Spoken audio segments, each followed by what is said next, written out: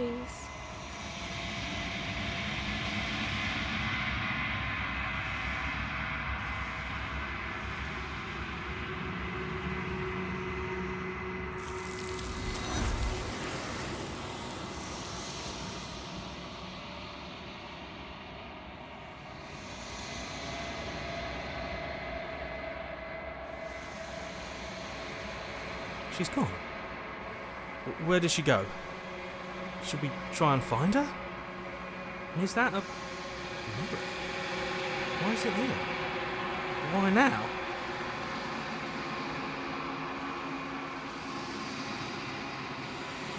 What is that supposed to mean? Whatever awful thing I felt before, it feels so much worse now. He's just messing with us, right?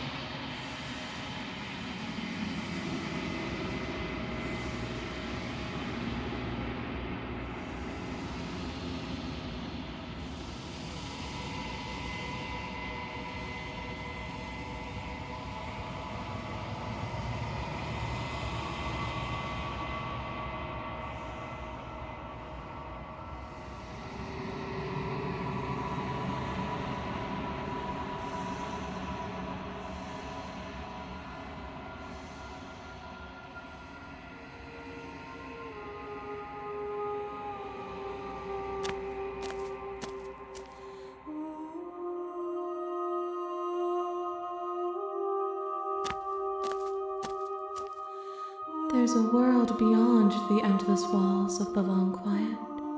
We're supposed to be there. Do you know what we'll find out there?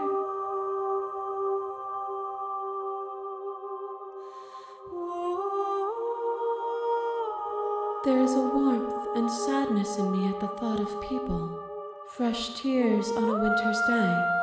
They are not like us. They do not last.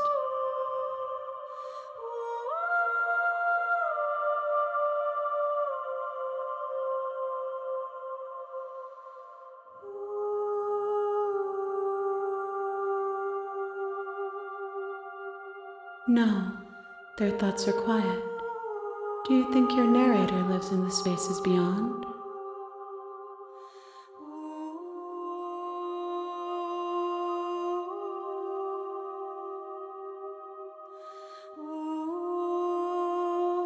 Do not look to one who fears me for your truth. The only answers worth knowing are those we can find within ourselves.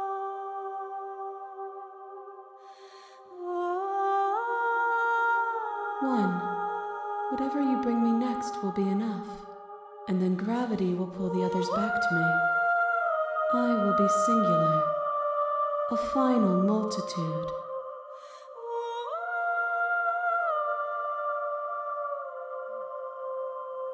These ones are a contradiction, a winding kaleidoscope of paths and walk. They are stretched into a shape not unlike me, but it is a shape they cannot hold.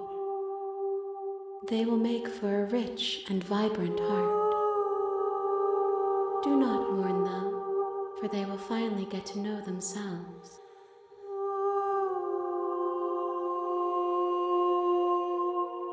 The next time I see you, each of us will finally know what we are. I will be here, waiting for you.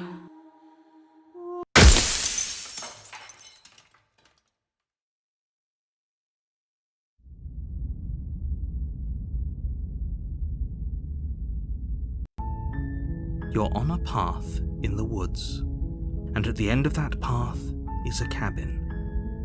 And in the basement of that cabin is a princess. You're here to slay her. If you don't, it will be the end of the world.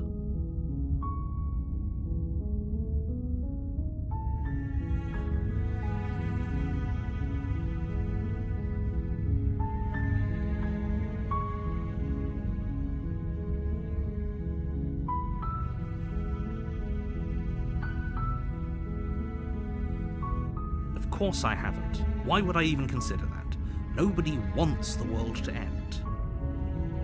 I mean, maybe some people do, like nihilists, or very, very evil people, but surely you're not one of those, right?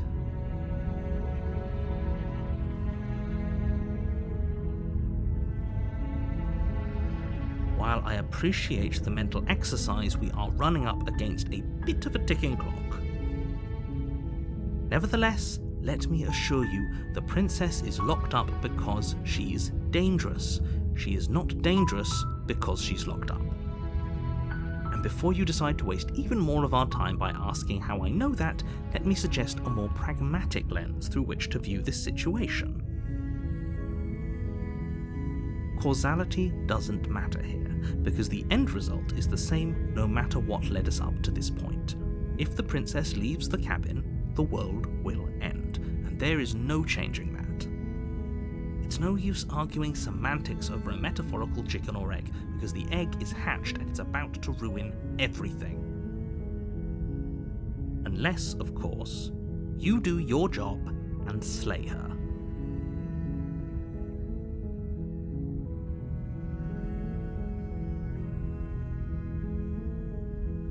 Unfortunately, you're the only one who can pull this off. I don't make the rules. I wish I did, but I don't.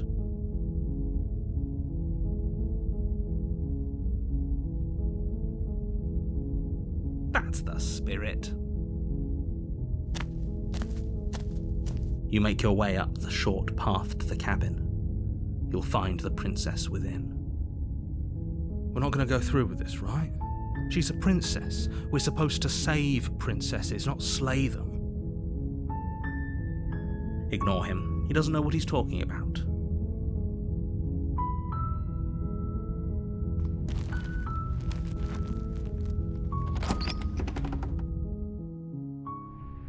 The interior of the cabin is almost entirely bare. The air is stale and musty, and the floor and walls are painted in a fine layer of dust.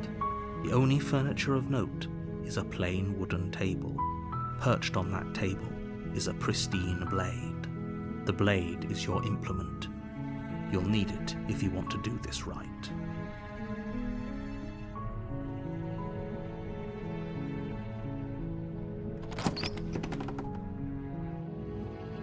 The door to the basement creaks open, revealing a staircase faintly illuminated by an unseen light in the room below. This is an oppressive place. The air feels heavy and damp, a hint of rot filtering from the ancient wood. If the princess really lives here, slaying her is probably doing her a favor. Her voice softly carries up the stairs. Hello? Is someone there? It's hypnotizing. It's the kind of voice you only have to hear once to remember it for the rest of your life. Don't let it fool you. It's all part of the manipulation. You're playing a dangerous game by coming here unarmed.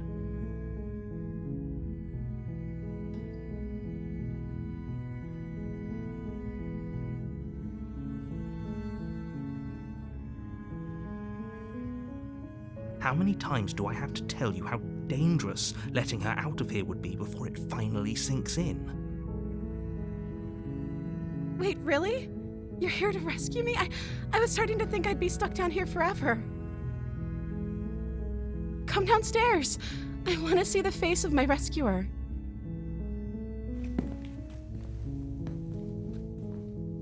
You walk down the stairs and lock eyes with the princess. There's a heavy chain around her wrist, binding her to the far wall of the basement. She's beautiful. How could someone like this be a threat to anyone? I am begging you to stay focused. There's a lot riding on you here. Hi. I can't believe you're here. I've been waiting for something like this to happen forever. I hope you brought something to deal with these chains. Don't do it. If she gets out of those chains, we're all one step closer to the end.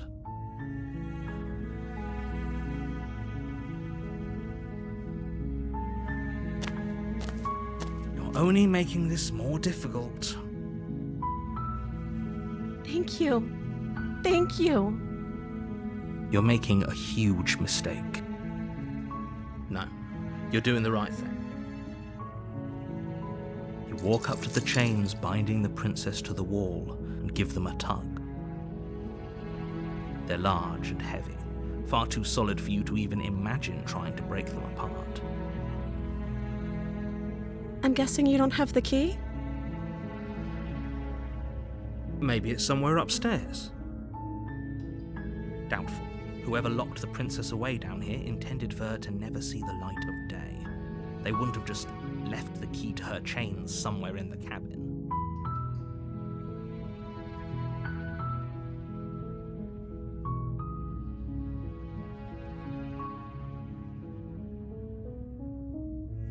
Okay, I'll be here.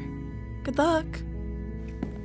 You attempt to make your way out of the basement, but the door at the top of the stairs slams shut.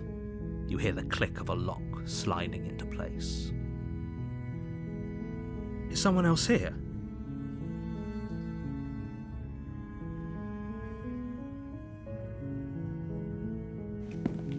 You make your way to the bottom of the stairs.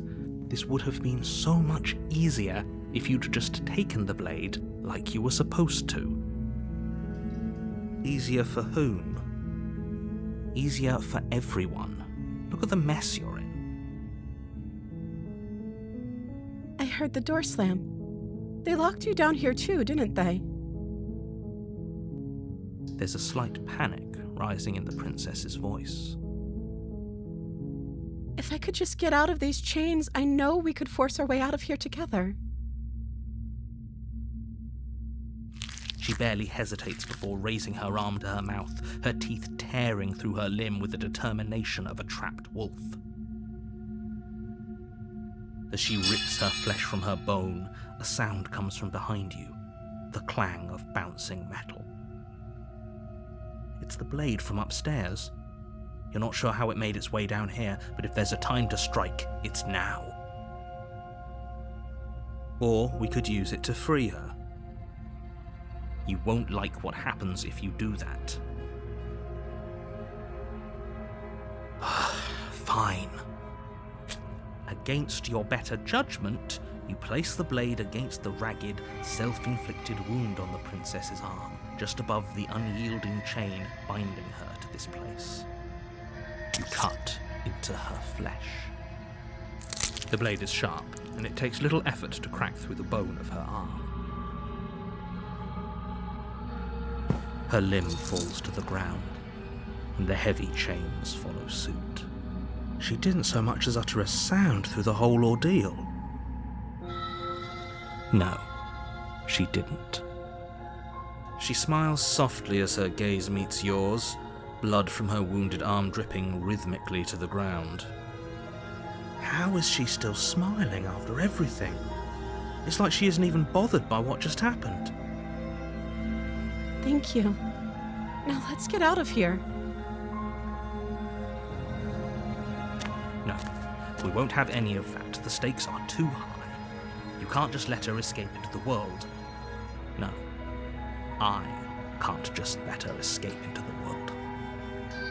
As the princess approaches the bottom stair, your body steps forward and raises the blade.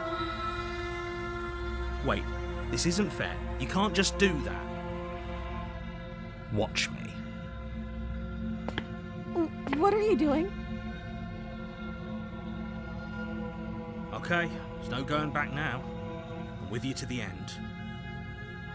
You bring the blade down to strike at the princess's heart. But she's fast. She ducks to the floor, your blade narrowly grazing her backside. Slaying her won't be easy now that she's free. We could have gotten out of here together. Were you just lying to me this whole time? I don't know what's come over you, but if I have to kill you, then I'll kill you. Do you think I need both of my arms to do that? She pounces on you with the same animal ferocity she used to tear through her arm. But you have a weapon. You raise the blade, digging it under her ribs, aiming directly for the heart. It's not enough to stop her. You feel her claws in your throat, then her teeth, somehow sharp enough to pull apart your flesh and sinew with ease. You collapse to the floor, your body unresponsive as your blood pools on the ground beneath you. She stares down at your ravaged form, eyes shining in the darkness, dress stained in red as her blood and yours both seep into the fabric. If we're lucky, the wound you managed to inflict will be enough to at least delay her escape from this place.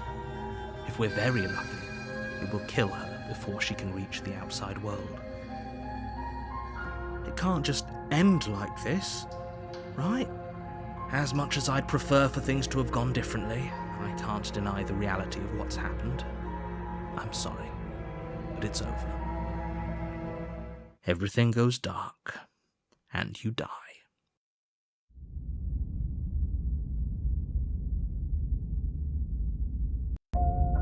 You're on a path in the woods, and at the end of that path is a cabin. And in the basement of that cabin is a princess. You're here to slay her. If you don't, it will be the end of the world.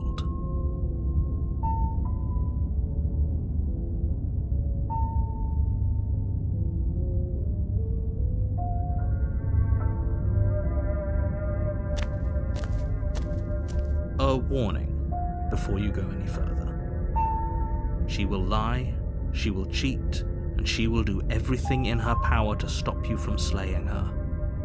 Don't believe a word she says. Don't worry. You can trust us to get the job done.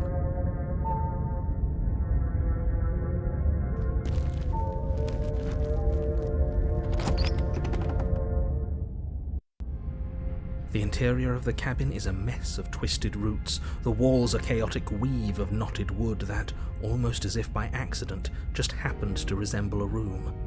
The floor is damp and earthy, and the only furniture of note is a slab of mud in the shape of a shelf, with a pristine blade perched on its edge. The blade is your implement. You'll need it if you want to do this right.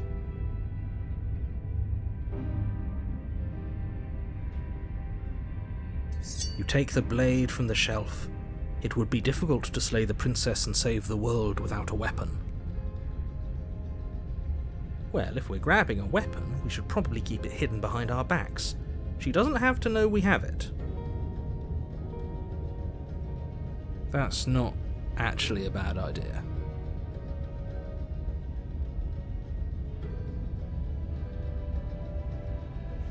You walk up to the wall next to the basement door. It's a wall. There isn't much to see here.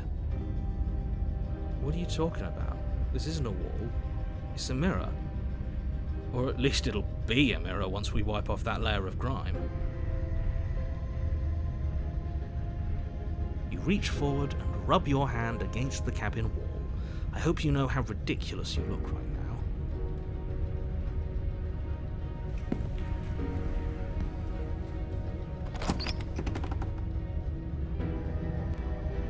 The door to the basement creaks open, revealing a staircase dug into the muddy earth below. The ceiling is thick with roots that hang like locks of tangled hair. The weak starlight from the cabin windows behind you can barely penetrate the gloom here, only illuminating the edges of an opening below. It shines in the darkness like some kind of massive maw waiting to swallow you up into the earth. The air smells of dirt and copper. It's thick and wet, as if your lungs are being coated in mud with each intake of breath. If the princess lives here, slaying her would probably be doing her a favor. Her voice skitters up from below. Something nasty finds itself on my stairs. Come on down. Don't be scared. I probably won't bite.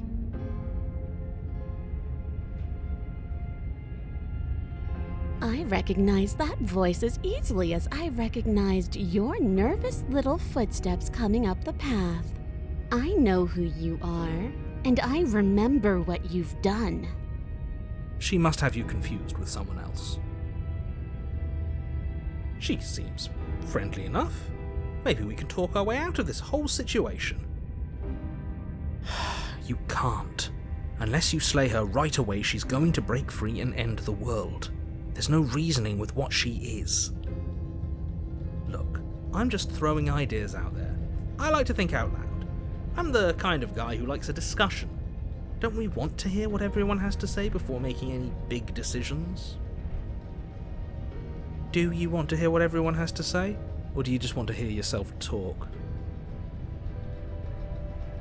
You need to stop lingering. Your task is to slay the princess, not endlessly debate about what to do with the princess. Fine. You're the boss. Thank you.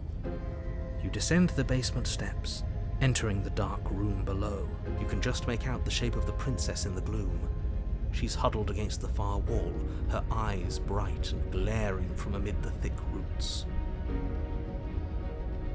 And there you are, one hand tucked away behind your back, gripping that sharp, sharp blade, no doubt. That's no fair. How would she know that? So, we've dropped the pretenses. Good. She's acting like the two of you already know each other. Oh no. You've already been here, haven't you? That's pretty sharp. How'd you figure that one out? Call it deductive reasoning.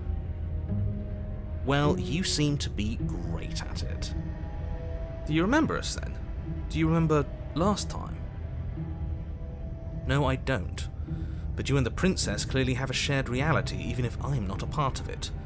I won't waste time fighting you on something that's clearly true. I'm just glad we could put all this behind us. Is it all behind us? Just focus on the task at hand. I don't care if you've been here before, and I don't care if you think you'll go somewhere else after this. My world is on the line right now, so I'd appreciate it if you would take this seriously and slay her. Let's chat her up a bit first. Maybe we can find a middle ground where everyone's happy. Don't talk to her. You're just going to make things more difficult than they have to be. Well, I seem to remember you having a tongue.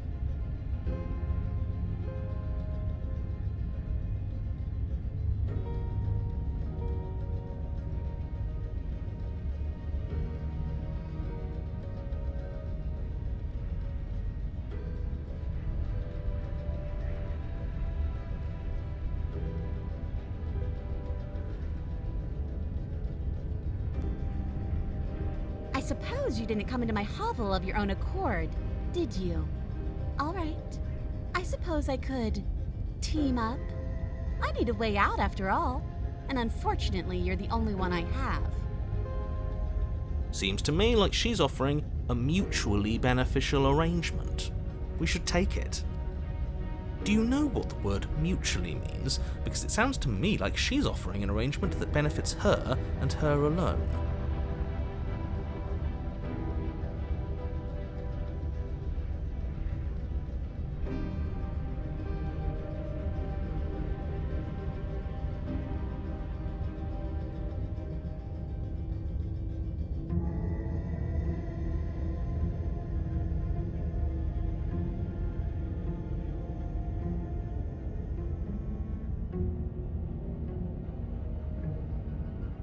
And why would I do such a thing?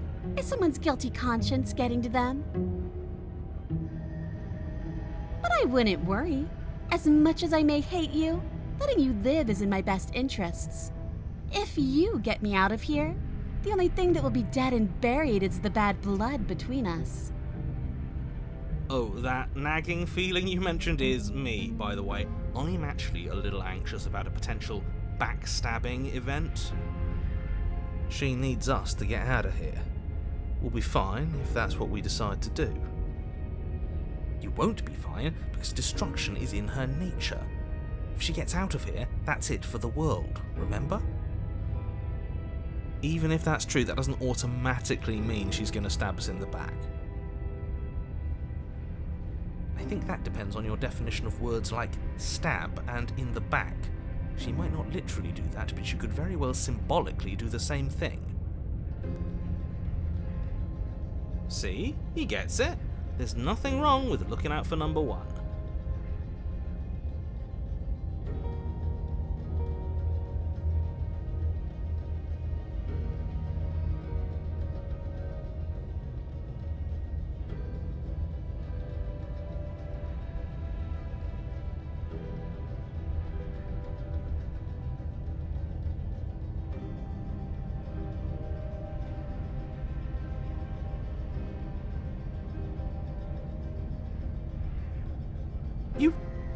You can't be serious. Now, hold on. We should put this to a vote. The blade is one of our most valuable assets. We can't just give it to her. What if she uses it to kill us? I vote no. As do I. I abstain? You abstain? She's going to kill us if we give it to her.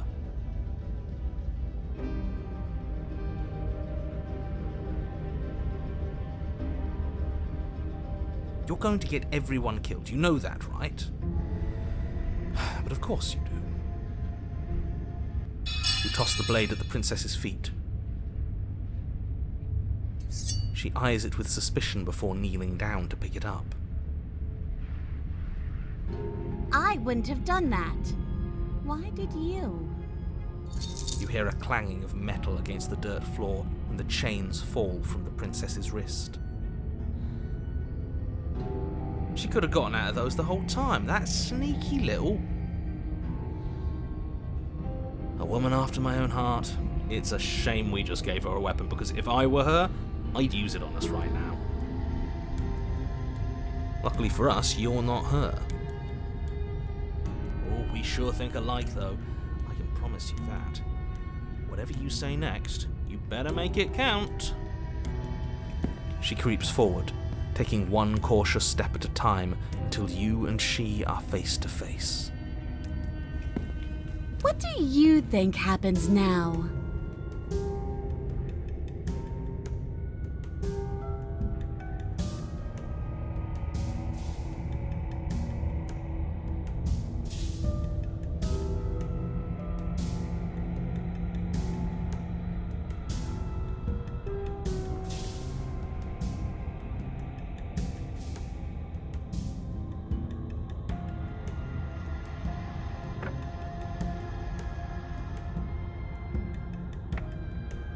Her shoulders tense and her eyes dart away. This is another trick. You're trying to sow doubt, but it's not going to work on me. And then she buries the blade in your heart. What? No, come on, that's not right. I told you this is what she was going to do. Glee dances across her face as you fall to the ground.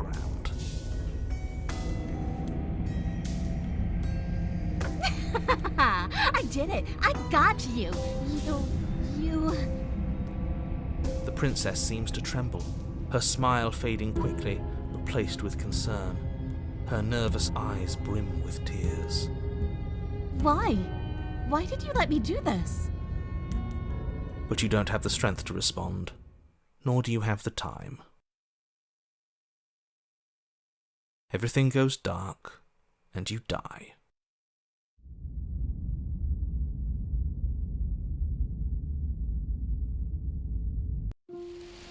You're on a path in the woods. She stabbed us.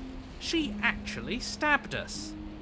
Of course she stabbed us. We gave her the blade, which, I might add, I voted against. But the whole point was that she wasn't supposed to do that. The whole point of giving her the blade was to break the cycle of violence, and she just killed us anyway. I guess it really doesn't matter if she killed us though, right? We're back here, which means that everything's fine, or fine adjacent. Maybe she won't be as keen to betray us this time. We've already proven to her that we can change. Maybe that's all it'll take to show her that there's another way to do things. You know, Maybe you're right. In which case, I suppose the only thing to do is to get back to the cabin and give it another try. Give what another try, exactly? You are aware I've been listening to you, right? Like that changes anything. We all know the game is rigged. It doesn't even matter if she's nice this time. I'm sure he'll find a way to turn us against each other. Great, so you've obviously been here before, since you apparently died at least once. Twice, actually. Sure. Twice. Then I'll spare you the little introduction I had planned. You already know about the princess, and clearly you already know that she's dangerous. So don't muck this up. It's bad enough that this isn't your first time through.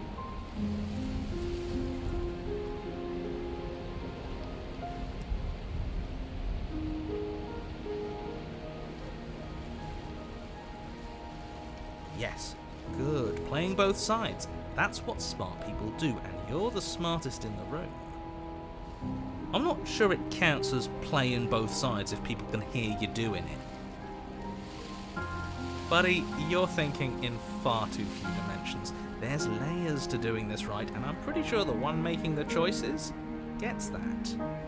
Trust in the plan. Trust in what plan? The Decider's plan. Sure, we don't know what the plan is yet, but that's part of the whole trusting thing, isn't it? A good leader knows how and when to keep things secret, and sometimes a good leader even knows to keep things secret from himself. Sure, we'll see what she has to say for herself, but don't forget that whatever she says is likely just as much lies as what he's been telling us. We should keep our cards close to our chest. If I were you, I'd remember what she's done. You know how dangerous she is. You should know that someone like her shouldn't be let loose upon the world.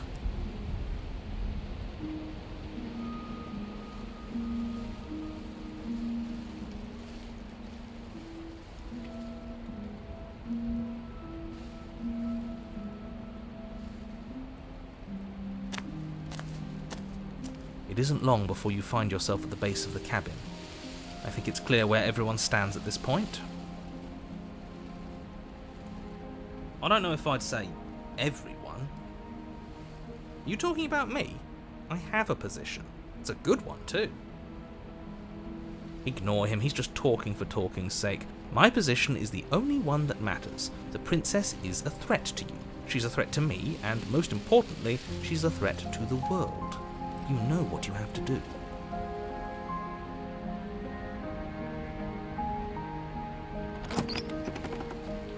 The interior of the cabin is hardly an interior at all anymore. The burned out ruins merely suggest the shape of the structure that once stood here, charred wood still reeking of ash. But beneath it lies the fresh smell of spring growth after rain, the promise of new life in the wreckage of the old. The only furniture of note is the crisp shell of what was once a table, a pristine... Wait, this isn't right. There's supposed to be a pristine blade. Why isn't there a pristine blade? We gave it to her last time. She can't still have it, can she? Well, it's not here. And if she has it... Let me guess. You want to get all chummy with her. Look, as far as I see it, if it's between him and her, I say we side with the one who has the weapon. It's just the smart thing to do. I wouldn't be so hasty. I'm sure the blade will turn up somewhere. She can't have it. That's not how this is supposed to work. Of course we don't get to make a choice about the blade. Every single time we come back here, something has to be different.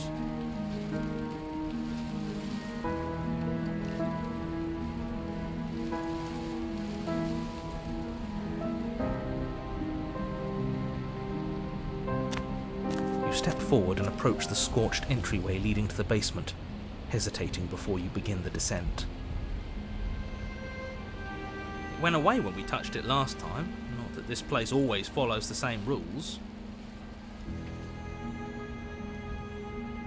You reach forward and wave your hand through the hollow entrance leading to the basement. What are you doing? Figures. Well, seems like the only way to go is forward, isn't it? Yes, that's where everything tends to be. Let's just put on a good face and have our wits about us.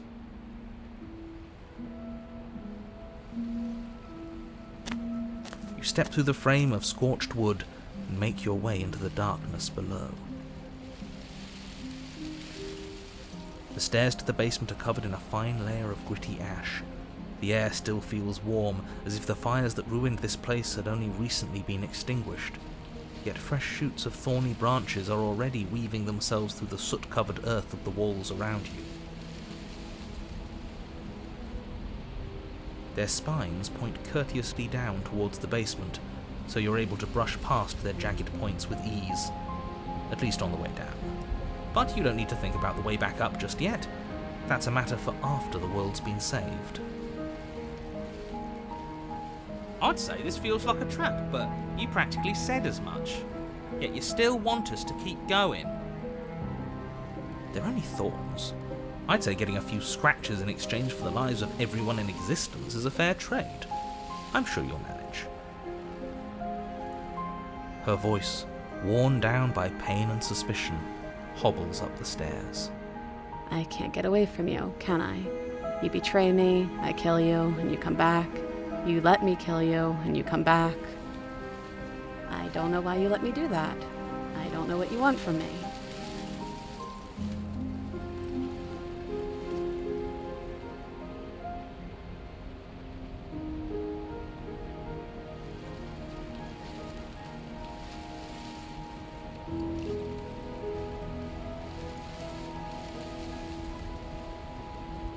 I think you know how this goes.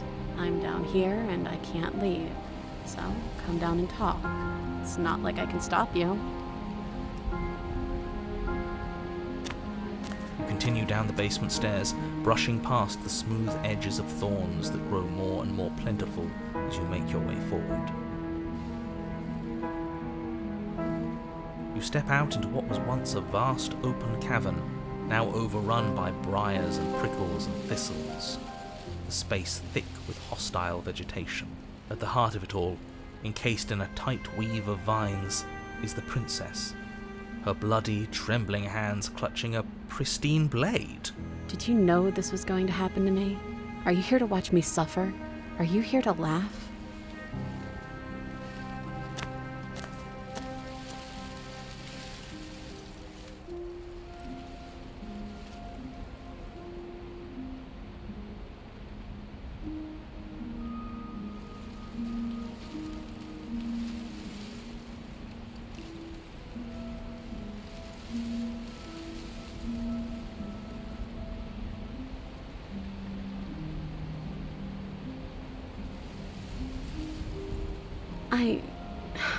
I want to trust you.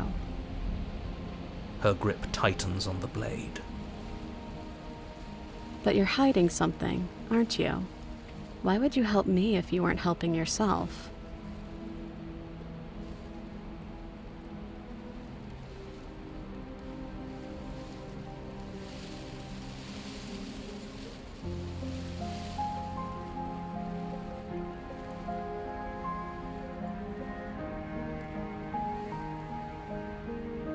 The princess clutches the blade closer to her chest. That sounds nice. I'm so tired of the bad blood between us. But it's hard to let it go. You've hurt me. Her eyes dart away from yours for a brief moment. And I've also hurt you.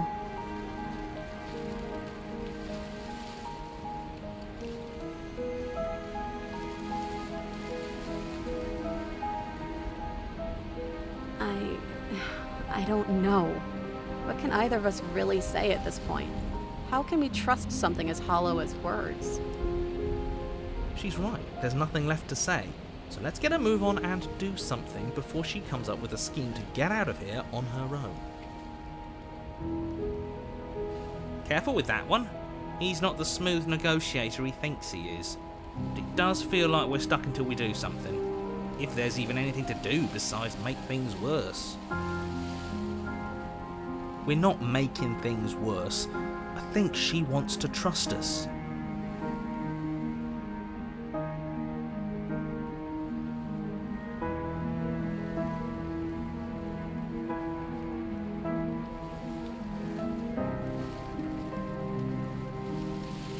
reach towards her bloodied hands, laying your palm on her trembling fingers.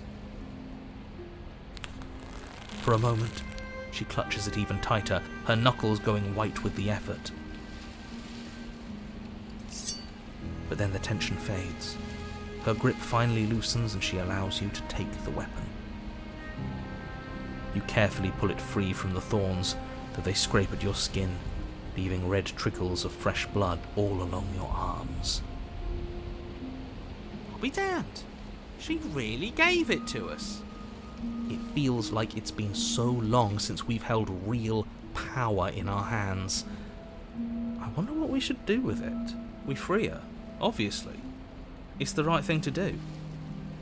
I think you're right. She's as much a victim in all of this as we've been. Besides, it would really stick it to him to free her. Or, hear me out, we slay her. Right here, right now. She's never been so helpless, and if we don't take advantage of that, we may never get another chance. That sounds like a splendid idea. You should listen to him. We've all said our piece. Now it's time to make our move. It's 2 against 1. It's 2 against 2. You don't count. And why shouldn't he count? Because he's clearly not one of us. That doesn't matter. He's been with us the whole time. He should get a say. So, did you mean it? Or was I a fool to hand my life to you?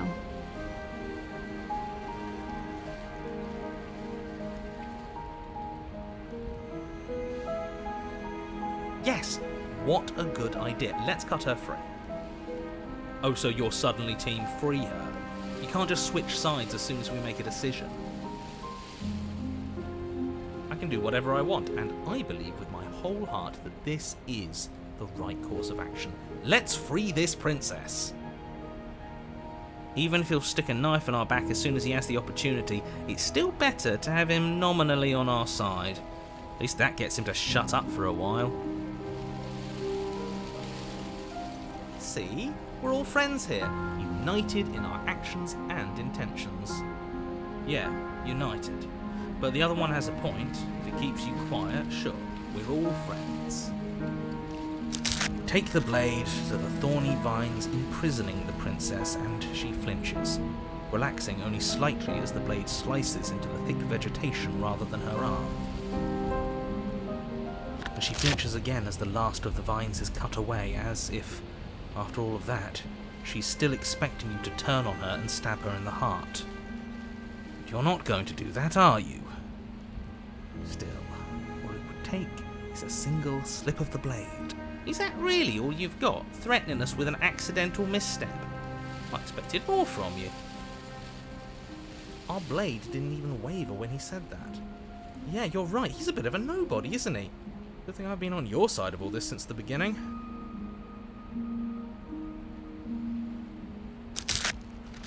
The princess falls into your arms, tears streaking down her cheeks. I can't believe you're making me describe this. I hate you. You actually meant it. You rescued me.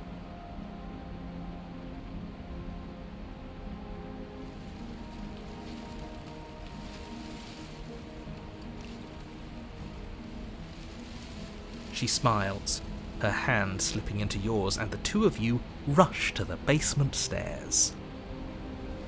Shameful, really, that the same thorns that so graciously allowed you downstairs are now blocking your only way out. You're getting desperate, aren't you? Even more proof that you can't actually do anything to stop us. We cut through those other vines just fine. They're only thorns. I'm not afraid of getting a few scrapes. I'm not even sure we need to do any cutting. We can just move them out of the way. What a pathetic showing, really. A few pointy sticks can't keep us down here. We're both meant for so much more than this.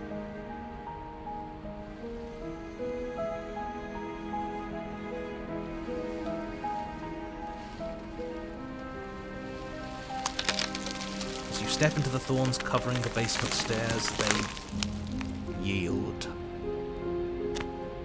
Both you and the princess ascend the stairs without obstacle. This is unacceptable. The second you step out of this cabin with her, the world ends. Do you hear me? What did the world ever do to you to deserve this? It feels so good to hear you say that you're admitting you've lost, and we've bested you at your own game at last. I don't care what happens now. That's all I've wanted. You and the princess hesitate at the cabin door. This is your last chance. We've already made our decision. We're finally leaving here together, aren't we? And all we had to do was trust each other. It wasn't easy, but I'm glad we finally could.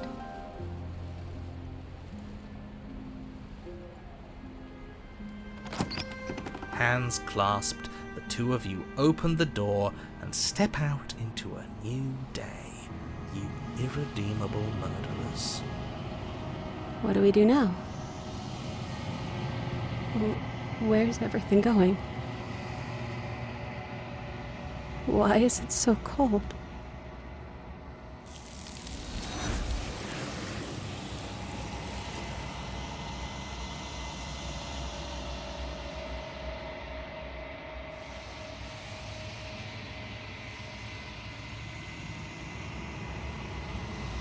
She's gone. Where did she go? Should we try and find her? And there's that mirror again. Why is it here? Why now?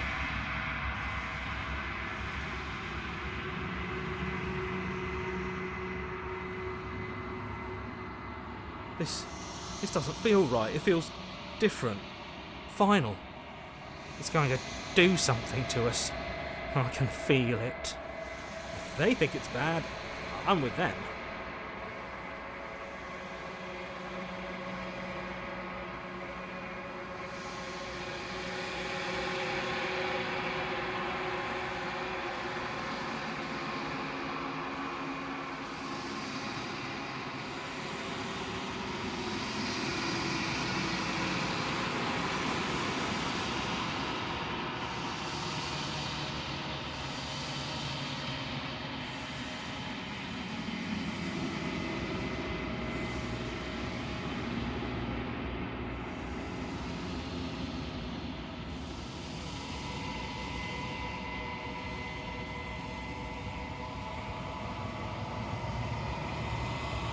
I think you know what I am.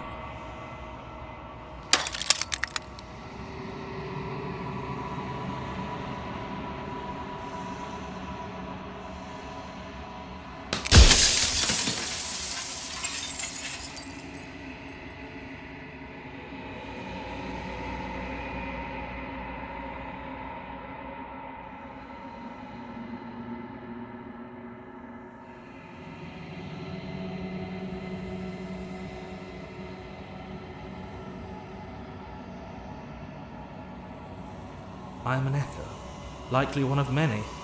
Somebody made you after all, and I'm what's left of him. Not that I'm the only one who can make that claim. I'm sure you've met many others like me.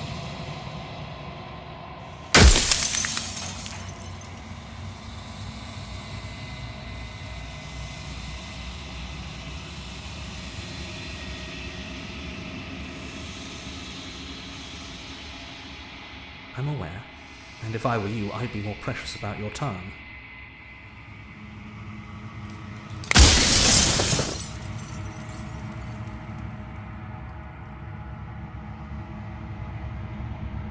Because among other things, she is death itself. To rid the world of suffering, to save untold trillions from being lost forever to the cosmic wind, she must be destroyed. And despite how far you've fallen, you will still have a chance to fulfill your purpose once I'm gone.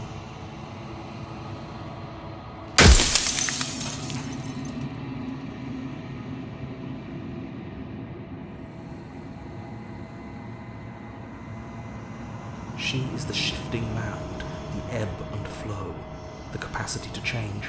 She is transformation, or most of it. Her nature is why I had to die, for she becomes that which others perceive her to be. But an echo can't perceive things, not in the way that people can. So I tucked a part of myself into the folds of this construct to guide you. Seems that every me you met did a real shit job of it, though.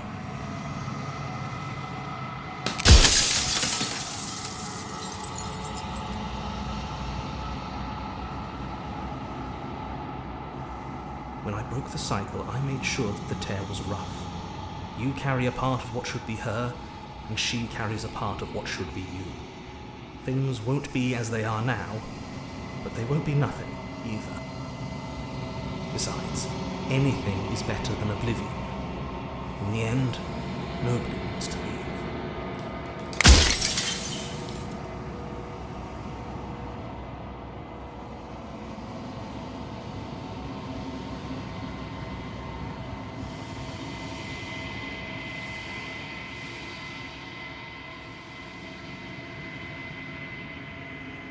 Of course not. The only way this construct could function was if nobody knew what it was doing. But the bones of the universe are old. It's on the cusp of its dying breath, and the people out there are consumed with thoughts of oblivion. When the patterns are wiped from the sand, when the board is reset, who will remember them? All I've done is give them a chance to live outside of the shadow of the end.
I can finally see you, and you can finally see me. It's been so long, and my heart has ached for this moment. I've missed you dearly.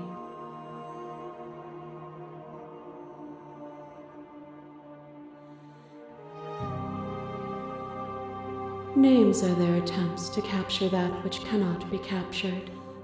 They call me the shifting mound, a pale imitation of what I actually am.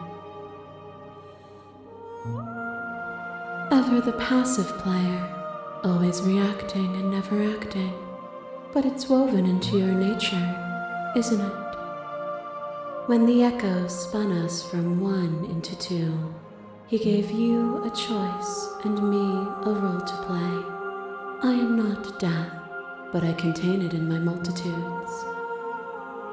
So, will you attempt to destroy me and bring about a world devoid of death and the possibility of meaning? Or will you open the final doors to our liberation?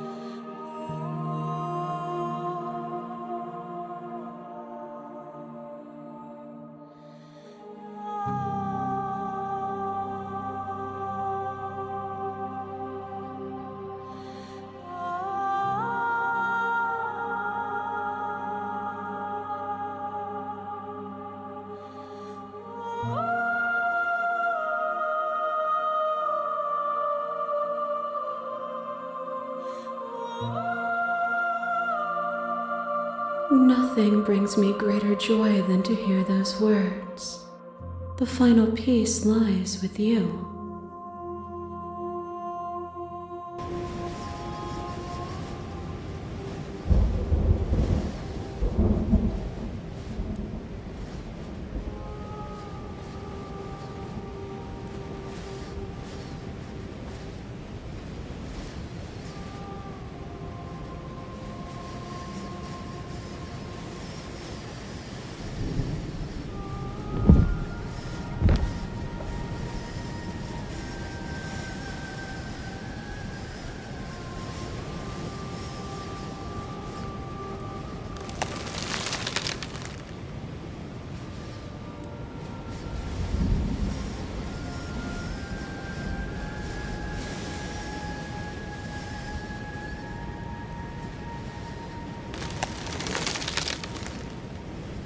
I love you.